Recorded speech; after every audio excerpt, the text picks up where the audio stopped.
Good afternoon, everyone. We called this press conference to make sure that the community understands that we have 3 individuals in custody for a horrendous murder of a young girl, 9-year-old Demaya Barton Pickens. And in this press conference, I'm going to outline the men we've arrested and what they've been charged with. I'm going to outline the timeline, and prior to starting, I just want to say our sincerest condolences to the family of 9-year-old Demaya Barton Pickens. And it's been an unimaginable loss for the Silverton community. To lose a young girl in this manner it's unspeakable. And frankly, all of us are angry and heartbroken over this tragic murder. I'll start with Silverton community leaders are here with us today. We have Lieutenant Paul Neighbor, District 5, Silverton, Mayor John Smith, Village Manager Jack Cameron, and Council Member Britt Bourne. I'd also like to acknowledge our team here at the Sheriff's Office, Chief Jay Gramke, Captain Steve Minnick, and Sergeant Joe Lee, who have worked tirelessly in our criminal investigation section on this case. First of all, the murder took place Monday, July 10th at 11:40 p.m. in the 600 block of Plainfield Road. There are 3 individuals involved that we have identified and apprehended. First, we have Demario Williams, who was charged with carrying a concealed weapon. Traffic charges are pending on this individual. He is 22 years old. Secondly, we have Kasim Dixon, charged with aggravated murder and weapons under disability. He is 25 years old. Our third suspect was just apprehended. We had been looking for him. We had placed a warrant out for his arrest, and we just apprehended him. His name is Ryan Brown. He is charged with aggravated murder. He is 27 years old. All 3 of these individuals are in custody. All 3 of these individuals are considered cowards, and all 3 of these individuals were involved in a drive-by shooting that resulted in 30 rounds being fired into someone's residence. Absolutely unacceptable.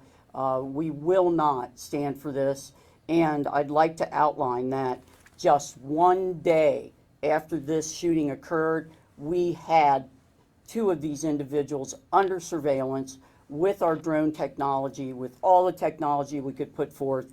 And then shortly thereafter, a short chase ensued, and the individuals did crash their car.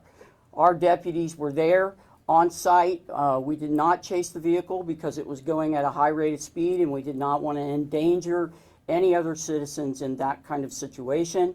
However, these individuals did crash into a concrete bench, and they were slightly injured. One did flee, and we captured that individual right away and pursued them. So with our technology, with the tireless effort of our criminal investigation section, we have not only solved what happened in this crime regarding the circumstances, but also apprehended individuals that we believe are the perpetrators in this crime. We recovered weapons from the vehicle. We recovered an assault weapon and 2 handguns from the vehicle that was crashed. And I'd like to note to you, this is a collaboration of every department in our region. We not only brought our regional narcotics unit to the table, our intelligence unit, and our criminal investigation section, which, by the way, they were called by myself and the chief deputy and told to drop everything and solve this crime. They have not slept, they have not gone home since this crime has been committed, and we have successfully had a result in apprehending these individuals. I'd also like to note to you that our partners, Cincinnati Police Department, played a significant role in us having the intelligence and so forth to get these individuals. Springfield Township, alcohol, tobacco, and firearms, Mount Healthy, and the FBI.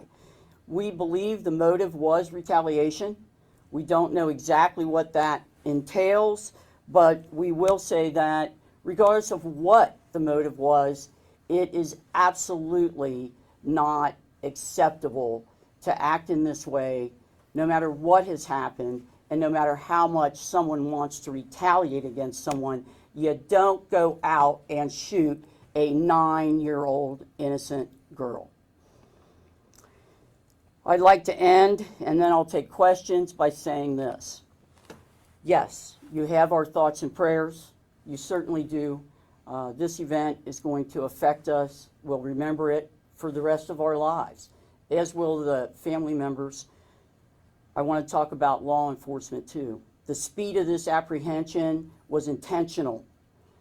And what I want to say to individuals in our community, in Hamilton County, in the city of Cincinnati, when you perpetrate events like this, when you shoot randomly, when you bring guns and you like to light up the area, we are going to bring every resource available to the table. We are not going to sleep. We're not going to stop until we apprehend you.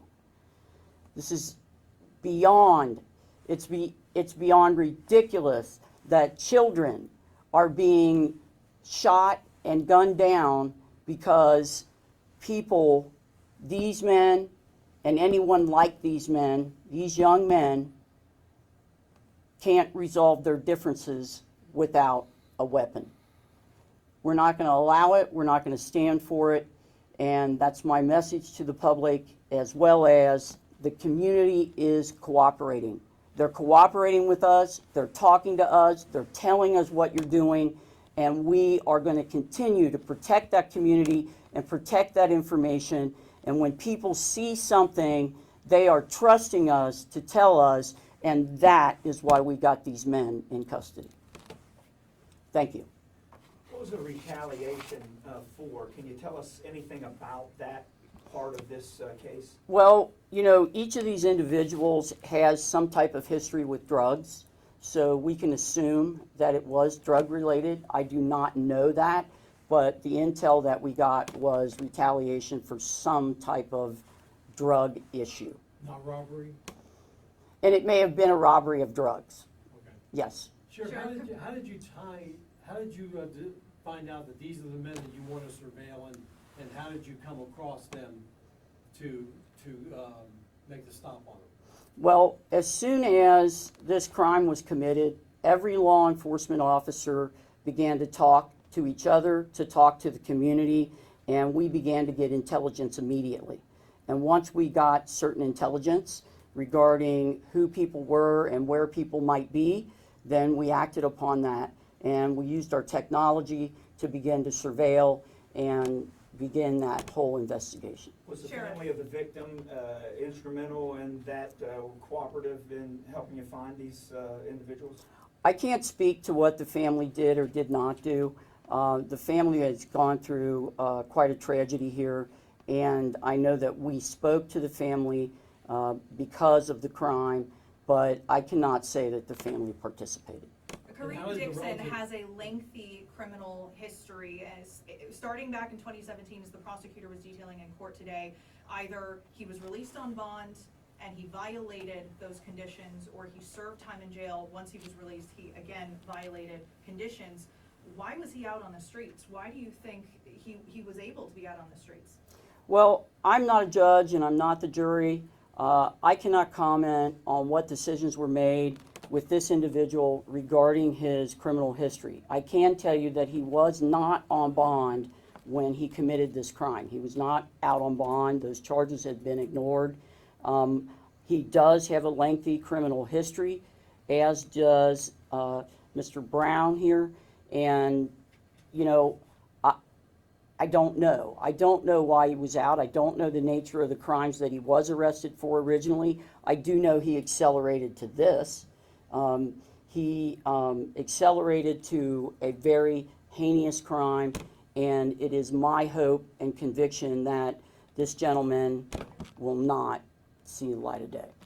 Now, And I just need some clarification. This morning in court, it said that the target was a family member named Marcus Barton, but in the affidavit, it said Marcus Brown was the target. Can you clarify, is it a family member? Was it Marcus Barton that they were looking for?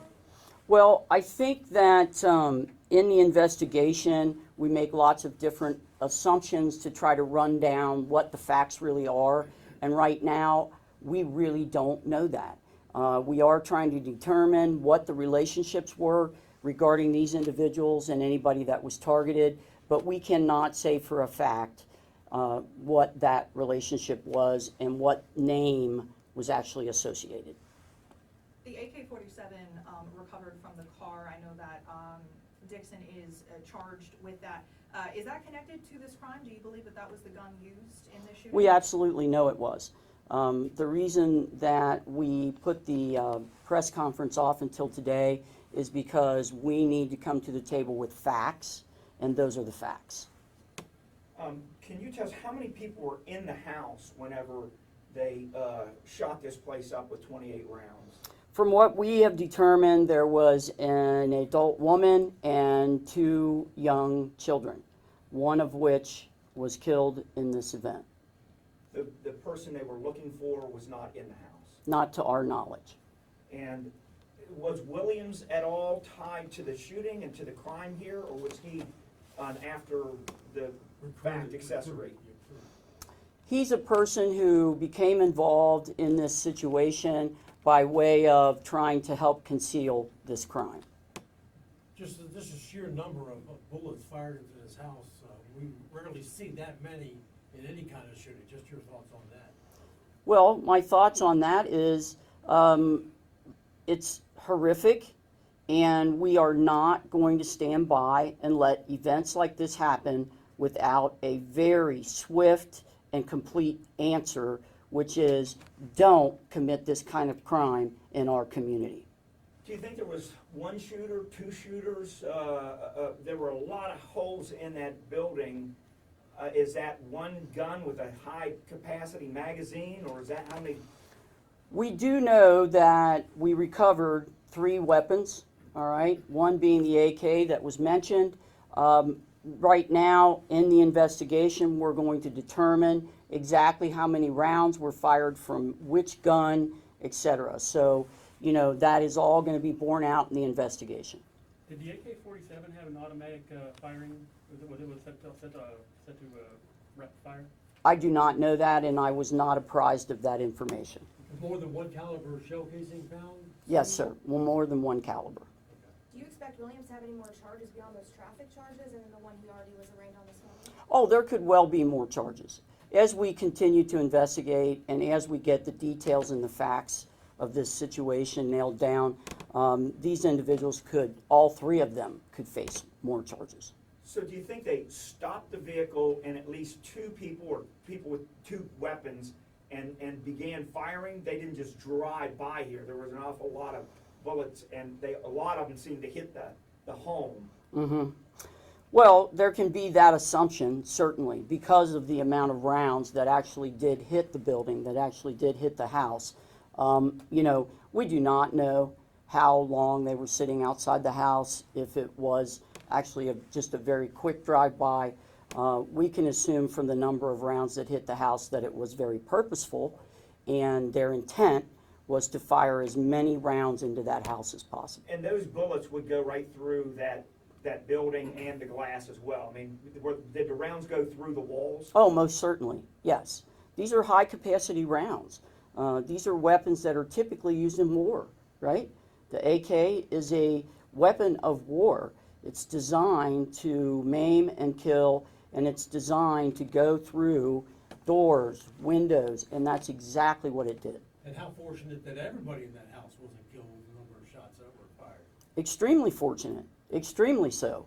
And again, that's why I can't overstate the seriousness of this event and the fact that every law enforcement agency came to the table and will continue to come to the table and bring every piece of expertise, and you're seeing the result of what happens when that happens. This was the 3rd drive-by shooting in Hamilton County when this happened in a matter of days, and all 3 of those young women had died, including this little girl and a Mhm. 26-year-old pregnant mother of 3. Yes. Knowing that this is happening in the community, and I know it's not just Hamilton County, I know that this is a widespread issue that is only getting worse, but I mean, what are your thoughts knowing that this is happening? Well, my thoughts are, as I've always said, I believe that we need stronger gun legislation. I believe guns are driving this. I believe that the availability of guns is driving this. The availability of an assault rifle that is designed as a war weapon that falls into the hands of the average individual living in a neighborhood. It's unconscionable, and I believe that gun legislation, good gun legislation, sensible legislation will make a huge difference in the amount of these types of crimes.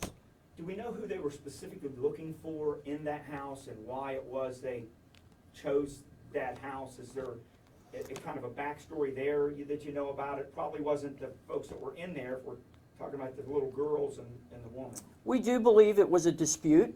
It was a dispute between individuals that I think these 3 individuals thought they knew or assumed that this other person that they were looking for was in that house.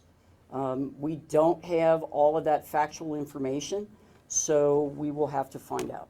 Is there a body cam or cruiser cam of the arrest that you have, and is that going to be available? We do not, because we had men and women who were surveilling the situation, which means they're not in marked vehicles, and they're not marked themselves, because we were intending on, you know, obviously a entry, and before we could do that, these individuals left and fled.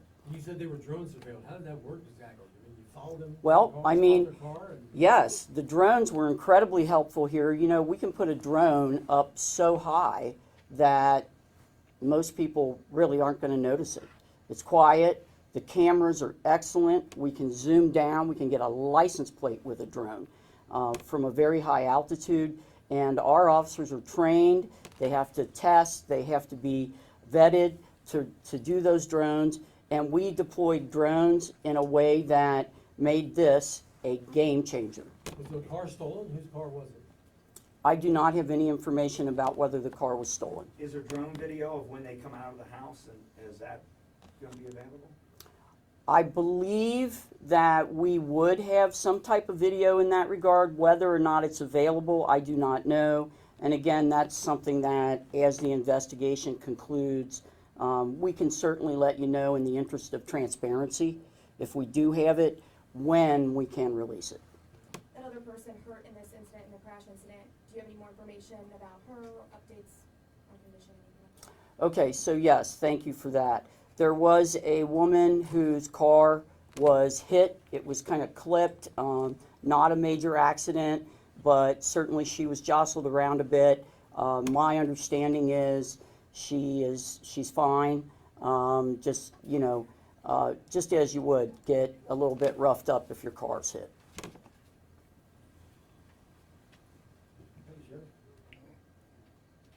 Everybody good? Okay. I guess I have one more question because I might as well ask it since it's on my mind. Certainly. I know earlier I asked about these, you know, the criminal history and charges being dropped and repeat offenses. Do you think, in your opinion, if I was looking through the documents in 2021, those charges against Dixon weren't dismissed, if things weren't dropped, that he would have been able to commit this crime today if things were given more attention or not attention, but rather were a little harsher than what we have seen? Well, what I would like the public to understand is, you know, the judges, the prosecutors, defense attorneys can only present what's given to them in a particular crime. When victims don't report for court, when victims are somewhat intimidated and don't show, when the evidence is not clear, then, you know, people have to, the judges and everyone else has to abide by the law of what the actual facts and evidence are. And oftentimes with these individuals, the public is afraid of them. And, you know, there is the likelihood that someone, a witness, is not going to show up, or a victim. And that is what I am encouraging the community to do, you know. we all have to stand together, and we all have to speak out, and we all have to point fingers when it's necessary to get people like this off the street. What time was Brown arrested, and was that without incident? How did It was without incident. Brown was arrested approximately 2 hours ago. He turned himself in. I want to mention to you, we tracked him down, okay? We worked with many different people to find out something about his whereabouts. And, so he did not just wake up today and decide to turn himself in. He knew he was wanted, and he knew we were going to apprehend him. Did somebody intervene with him to tell him to turn himself in, or did he just do it on his own Well, accord? somebody must have told him, and he understood he was involved in this crime. And I'm certain that, word of mouth out there on the street is, listen, they're bringing every resource possible. They're gonna get you. I think he knew that. Arrested at his house, or? He turned himself Well, in. it turns out like that. Yes, in Have court you heard services. anything, or is there anything you can share with us that any of these individuals had to say about any of this, or did they make any comment at all that you can share with us? I really can't. Our detectives in our criminal investigation section have been, as I said, they've been working nonstop interviewing these individuals, and that's all part of the investigative process. So I can't tell you that. Would Dixon be considered a hired gun? Because they said he was recruited. Well, I can't comment on that, but I can tell you that, again, this is Dixon right here. He has accelerated his criminal behavior, escalated his criminal behavior.